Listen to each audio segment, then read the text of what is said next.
All right, so as you know, I'm having my unhappy hip replaced. And if you've ever, this will be my 14th surgery in my lifetime, so I have very little fear about this.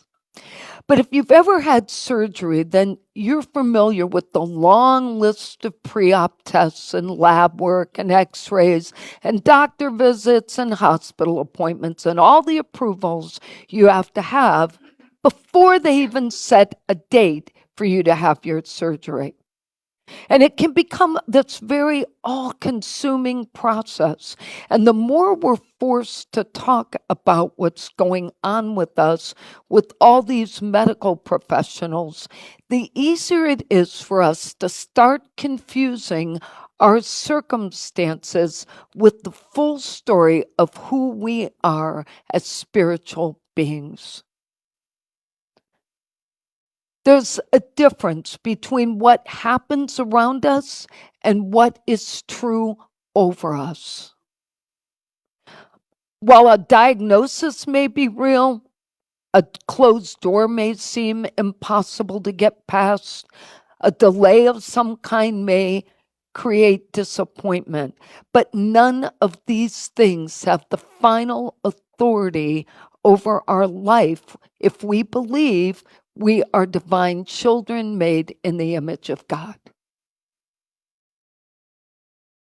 Spiritual reality is the power that our faith continues to reveal to us, that we're loved, that we're called to serve, that we're strengthened, that we're forgiven, that we're never abandoned. But the challenge we often face is in learning not to let our temporary circumstances define our soul's journey. That's not our identity. They are only things going on in our life. I want you to just pause for a moment and think about something that's going on in your life that has been all-consuming. And then think about all the thoughts you've had about it and how much it can just pull us away from seeing who we really are on a soul level. This is why it's so important for us to understand how our circumstances can impact our thinking on a daily basis. You know, every one of us can say that our circumstances seem loud. They're visible, they're noticeable. We can't get our mind off of them. And that can often make us have these emotional responses like, this is over. I'm stuck. Nothing ever changes. I've never been good enough. Blah, blah, blah. They'll never change. I'll never change. This'll never end. Well, and then what do our circumstances show us? This won't change. This won't end. I am stuck. Because we perpetuate the circumstances by how we look at everything. But the pressure that we feel during those times allows the voice in our head to become louder and very convincing, louder than our heart center. But the loudest voice is never the truest voice. There's a Bible verse in Romans that reminds us to be transformed by the renewing of our minds. And what that simply means is that our thoughts cannot remain shaped by only pressure, memory, fear, or disappointment. They must be reshaped by truth, spiritual truth. One of the most subtle ways we tend to lose sight of our spiritual grounding is by letting old fears and old wounds and old stories and opinions become our priority, especially when others are giving us their opinions. It's funny how we remember that person who said what? We never forget it. And yet, why did we assign them so much importance? I never understand why we do that. But it's important that we never forget our divine identity. Failure may try to convince us that we're incapable of overcoming what's in front of us. Maybe we tried once and we weren't successful in getting past it. Sometimes we are convinced we will be rejected before anything has even happened. To validate that, when we have delays in our life, the answers we're waiting for, sometimes those delays make us think God's forgotten us, but that's simply not true. We're waiting on divine timing in order to get to that place where it's a perfect alignment and the right move for us. None of those things are true from a spiritual perspective. None of them. The only thing that's real is what you are and I am at our core being. And we can overcome anything. Unity reminds us that each of us is an expression of God, that we were created in love, and that we're connected to spirit, and that we're filled with all this amazing potential that would allow us to reveal wisdom and courage and all kinds of compassion. And spiritual reality reminds us, you are not what happened to you. You are not the story fear has continued to repeat. You are not the sum of your hardest moment. You are a beloved expression of God, and the Christ's presence within you is greater than the circumstances around you. That's a mighty powerful thing for us to remember. But self-sabotage occurs when we live below the line of that reality. And I'm referring to the times when we've shied away from opportunity or we've made excuses about why our situation cannot change. Sometimes we choose to procrastinate, or we reject encouragement, or maybe we miss the mark on the goals we've set for ourselves. But sometimes isn't it possible that we set goals that were too high? And that our need for perfection in everything is the reason we missed the goals, because it had to be the exact way we thought. Instead of us being open to the fact that we're being directed by that God center to do something different. So when there's a delay, don't see it as a delay, see it as an opportunity. There's more to the story. We may say, well, we're waiting on God's guidance, when sometimes God's waiting for us to agree with the signs that have already been shown to us. It's not our way or the highway when you're operating on God time, because that's ego mind running your life, not God, not that spirit. And sometimes I think we choose familiar paths, even when they've been painful, just because they're familiar. And we forget about all the pain it created the first 10 times we did it. We don't all learn very quickly. I'm just saying. We sabotage ourselves when we keep choosing old fears over spiritual truth. Each of us can recall times when we've done this, when we have already considered the end of the story before the end of the story actually plays out. Well, I'm not going to go to that party. I'm not going to show up at that wedding. I already know who's going to be there. And then this is how it's all going to play out. And then I'm going to be sorry I've gone. Well, at that point, take off your shoes and stay home. Because not only should you not be going, but nobody wants to see you. Because when we're in that frame of mind, that's all we project. Oh, here they come. Here they come. right? We got that look. Or somebody comes up to talk to us and we say, I wondered when you'd get here. I mean, we bring it upon ourselves. We do not refresh our thinking very often. We are creatures of habit and we love drama. We love to tell the story that it worked out exactly how we thought it would work out. Well, of course it's going to play out that way. That's where your thoughts were. That's how the story ends. But where is the hope for possibility and the potential for something different? That's what we have to convince ourselves of. It's the end of the story shouldn't be written before the end of the story unless it is perfectly in your favor. If you've got a good story, go ahead and write it. Those are the best kind. You know, when we declare things here and we write our affirmations and we all get them after we've written them on New Year's and they're mailed back to us, how many of you lived out what you wrote down? Because you see it and you go, I declared it and it happened. In my worst times in my life, I wrote letters to God and put them on my desk.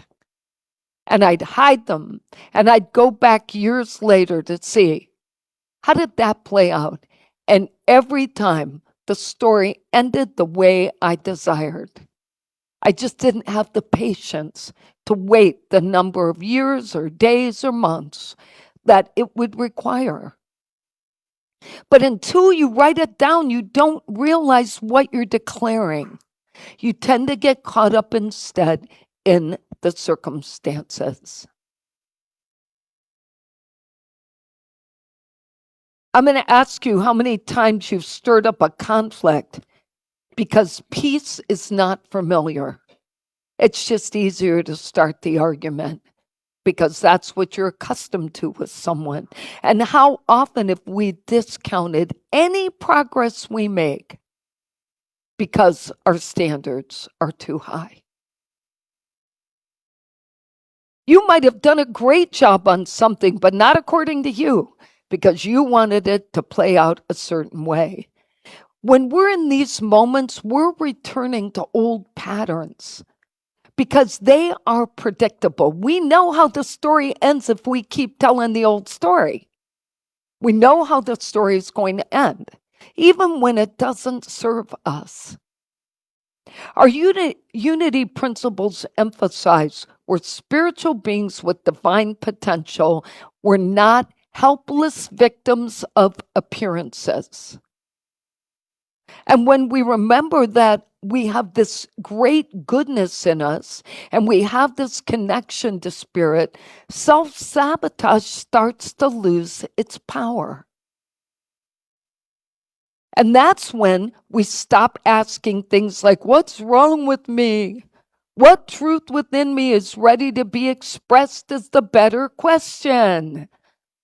Nothing's wrong with us. We're in a moment. We're having a bad time. So what? That's part of our human journey. But it all gets better when we start to think differently and stop honoring our circumstances over our God center. The whole point of what I'm trying to get across to us today is that we have to understand the difference between circumstance-based thinking and self-sabotage. Okay? Truth-based thinking, let's start again. Circumstance-based thinking and truth-based thinking. Circumstance-based thinking is always going to lead us to sabotage. When we feel stuck, there are two questions we could ask ourselves. One, if I only look at my circumstances, what story will I believe? And the second question is, if I listen to spiritual truth, what new possibilities might become available to me? When we practice truth-based thinking, we have to pause. We just have to take a breath and pause and stop agreeing with fear. Instead of letting the appearances decide what is possible, we return to the deeper truth that spirit is present, wisdom is within us, divine strength is available in every moment. Trust me, I had to practice truth-based thinking this whole week.